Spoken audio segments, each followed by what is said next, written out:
pop culture, and the quirkier side of life. The Todd Starnes Commentary. A new study by USA Today indicates the federal government failed to allocate enough money to patch up potholes on our highways. They estimate it'll take $85 billion, nearly double what was spent 5 years ago. And one thing is clear. Our infrastructure is aging. The average American bridge is 42 years old. About 11% of the nation's bridges are structurally deficient, and 14% are functionally obsolete. So what does that mean for the average American driver? It means you might want to pack a parachute and a life preserver in your SUV. The Federal Highway Administration tells USA Today that the nation's roadways aren't as bad as we might think, but I'm not so sure. A few days ago, my taxi driver hit a pothole in Chinatown so big I think I blew out a kidney. I'm Todd Starnes. Thank you. I love the highway fund, the gas tax. Supposed to, it went through the federal government, then comes back, and only a portion of it comes back, and it's not really done on the idea of fixing the road and getting the job done like a businessman or woman would approach it. It's not about the result. It's about the process and how many union jobs we can get out of it, because we still have Davis-Bacon in place, which demands that. Thank you, Todd Starnes. Crane Durham's Nothing But Truth. Always a pleasure. And as you heard before Todd Starnes, you heard from the man who's anchoring tonight, Chad Groening, and Jody Brown, and Chris Woodward. One News Now, onenewsnow.com, American Family News, top of every hour. That's why you lock it in. One of the many reasons. There's another big reason. Well, there are many other reasons, but there's another big reason, especially when it comes to financial issues. Dan the Man Celia.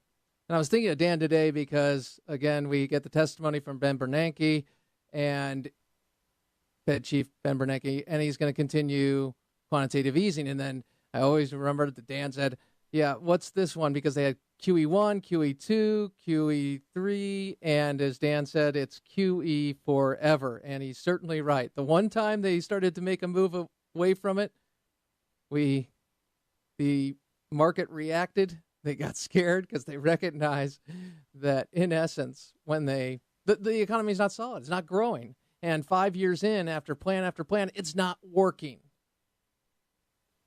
2 plus 2 is not equaling 5. And you know that. But what does that mean? Because we sit back and we look at this and we're like, this is, every day we learn something else. And we also learn that our president doesn't have a clue. And the Chattanooga paper, did you hear what they said to President Obama? The headline,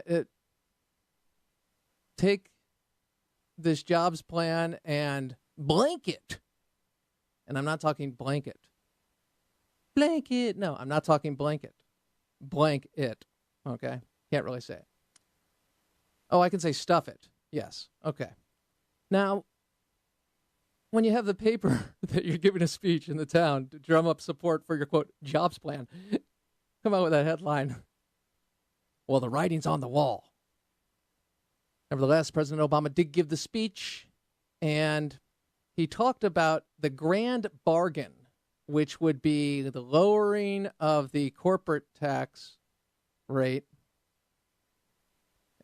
to about 25%, or excuse me, 35 to 28%, and a lower rate for manufacturers at 25%. You'd also have another tax on businesses that have money outside the United States and make money outside the United States, and penalizing them without the repatriation provision that's being offered in the grand bargain. It's actually raising taxes, believe it or not. But I don't want to get into the weeds there. What I want to do is look at the general economic philosophy. Boring. No, it is not. Because this really highlights how absurd President Obama's economic thinking is. He wants to take the revenue that is gained from lowering the tax by getting more tax revenue. He wants those revenues, the additional revenue, not to pay down the debt or provide for more tax relief and to limit government. No, he wants to plug that revenue into a jobs program. More people working for the government. Don't believe me? Roll it. So, again, here's the bottom line. I'm willing to work with Republicans on reforming our corporate tax code as long as we use the money from transitioning to a simpler tax system for a significant investment in creating middle-class jobs. That's the deal.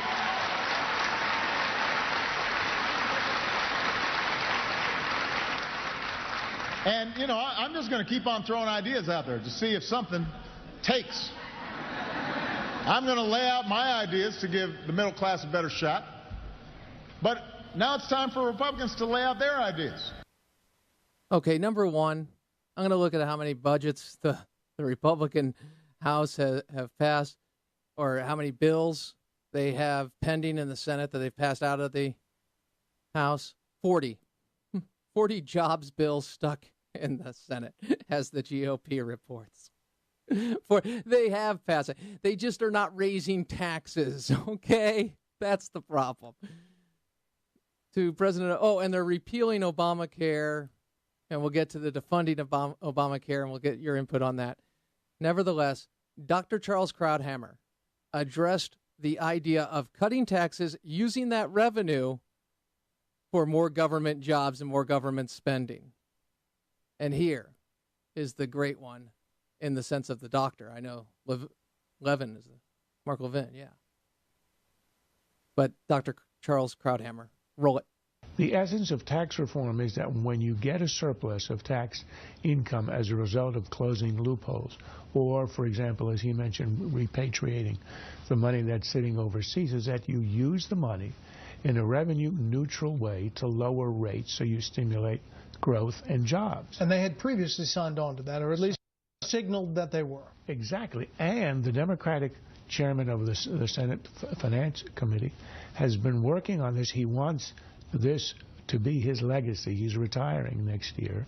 He's working hard on it. The Republicans are working hard on it. It's the one area where you get a national consensus on this. But Obama wants to blow it up by using the revenue to spend it, again, on the same old stuff, on bridges and roads and all that stuff that we thought was going to be addressed in the 2009 stimulus. It is the same old stuff warmed over, and I think it's an attempt to prevent real tax reform, which I think is the ultimate irony here. And it's interesting because the ultimate irony is it is being used that way, which tells us that there's no desire for the tax code to change. Unless, of course, you're raising taxes on those that have money. I mean, that's pretty much it. All claiming, middle class will help you out. Nonetheless, the president did speak to the Keystone Pipeline. A couple things you need to remember about the Keystone Pipeline. The objections, environmental objections. State Department study said, no, it's okay. The CO2 emissions, the increase in those has not correlated, and therefore there's been no causation of higher temperatures because the temperature is flatlined. So the claims against it, or used against it, are false. And it will create anywhere from, on the low end, 6,500 jobs a year, and on a higher estimate, between 18 and 20,000. But they're jobs, right? And the approval for this, energy independence, even that playing that game, you could do it. President Obama mocked the Keystone Pipeline idea in Chattanooga. Roll it. Just gutting our environmental protection, that's not a jobs plan. Gutting investments in education, that's not a jobs plan. You know, they keep on talking about this, an oil pipeline coming down from Canada that's estimated to create about 50 permanent jobs. That's not a jobs plan. Wasting the country's time by taking something like 40 meaningless votes to repeal Obamacare is not a jobs plan. That's not a jobs plan.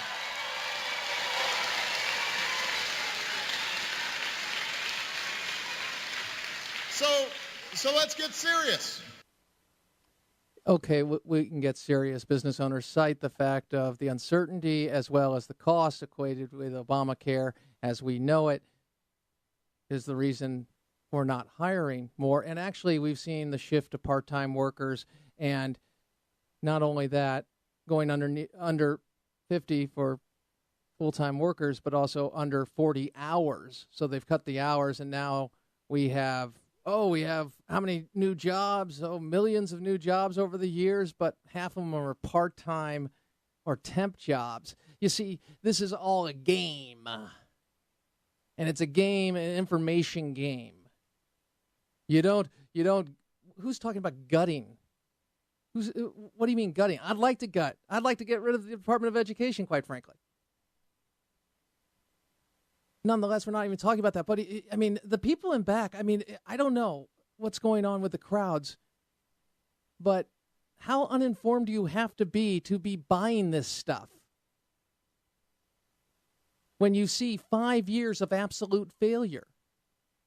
And then he talks about building the roads. I mean, come on. We were told that the majority of stimulus was going toward that. We found out it was under 10, and estimates have it between about 6 on the high end, maybe 3% on the other. And then we look at the cost per job, and we're looking at $200,000 plus for a temporary job. What does he think those construction jobs are that he's providing through government?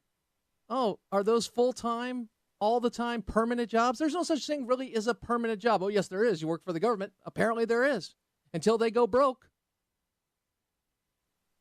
And that happens when we deal with state governments and city governments, municipalities. We've seen that. It's very interesting to me for people to see the dance, go to the dance, not really have a good time, see how it's not working, and then say, yeah, I'm going to buy another ticket to that dance. What? It's